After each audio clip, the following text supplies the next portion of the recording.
নমস্কার বন্ধুরা, আমি সিথি। আমার রান্নাঘরে আপনাদের সবাইকে স্বাগত।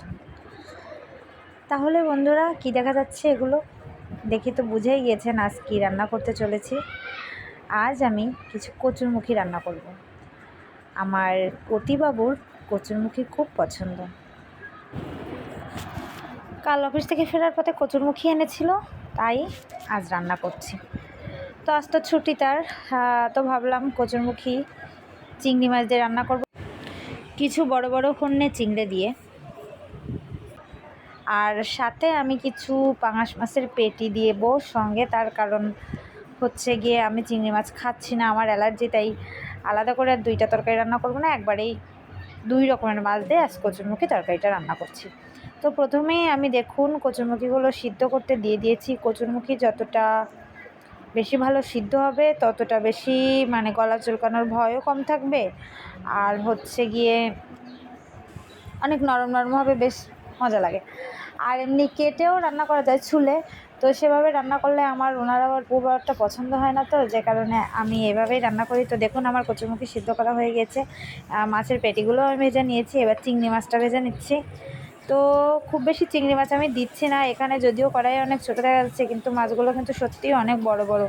আমার খুন্তিটা দিয়ে নাড়ছি, দেখুন এটার সাইজ দেখলে বোঝা যাচ্ছে। আর মাছগুলো থেকে অনেক অনেক সুন্দর একটা ফ্লেভার ছাড়ছে, জাস্ট ইয়ামি, একদম জমে যাবে আজ কচুরমুখীর তরকারি। কচু, ওল, কচুরমুখীর তরকারি, এগুলো যদি চিংড়ি মাছ দিয়ে রান্না করা হয় অথবা ইলিশ মাছ, তাহলে একদম জমে যায়। আর কাঁকড়া দিয়ে রান্না করলেও অনেক মজা লাগে, কিন্তু যাই হোক ওটা না হয় বাদই দিলাম, সবাই খান না। তো চিংড়ি মাছটা তো সবাই খায়, তো আজ আমি চিংড়ি মাছ দিয়ে আর মাছের পেটি দিয়ে কচুরমুখী রান্না করছি। তো দেখুন আমি কিন্তু যে তেলে চিংড়ি মাছগুলো ভাজছিলাম, ওই তেলেই সিদ্ধ করে রাখা কচুরমুখীগুলো দিয়ে সামান্য নেড়েচেড়ে, খুব বেশি সময় ধরে ভাজবো না, সামান্য নেড়েচেড়ে একটু ভেজেই আমি এই যে পানি দিয়ে দিচ্ছি। তো পানি দিয়ে আমার যতটুকু পরিমাণ পানি লাগবে, আমি একটু বেশি সময় নিয়ে রান্নাটা করব, তো তাই একটু বেশি পানি দিচ্ছি, সামান্য অল্প অল্প দিলেও হয়। আর আমার যে মাছ ভাজি করেছিলাম, তো মাছ মেখে রেখেছিলাম, সেখানে কিছুটা হলুদ লবণ বাটিতে লাগানো ছিল, শুধু শুধু ওয়েস্ট করে লাভ কি বলুন, তাই আমি ওটাতে কিছুটা পানি দিয়ে ওই হলুদ লবণটাও তরকারিতে এই সময় দিয়ে দিলাম।